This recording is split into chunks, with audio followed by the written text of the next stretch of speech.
একটা কবিতা পাঠ করব। কবিতাটির নাম দহন, কবি শ্রীজাত বন্দ্যোপাধ্যায়। সন্ধে নামছে তখন তোমার মুখে, আকাশে দূরের তারা চেনাচ্ছ তুমি। আমরা দেখেছি আগুনের বন্ধুকে, জীবন ধ্রুবক, মৃত্যুই মরশুম। এক জীবনে এতগুলো সংলাপ, সব ঠিকঠাক আদায়ের পর ছুটি। আমরা দেখেছি শ্রান্ত পায়ের ছাপ, ভালোবাসা তবু দেখায়নি বিচ্যুতি। সন্ধে নামছে আবার তোমার কাছে, এবার তোমাকে নিয়ে যাব বলে আশা।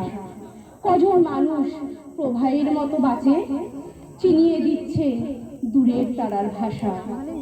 দাহ মুছে যাক, দহন জাগুক দাহে, মহিরুহ গেলে নত জানু হয় ঝড়।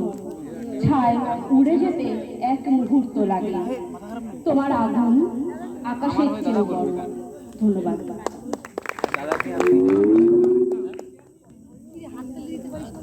বলতে হবে না, দাদা নিজে চলে যাবে।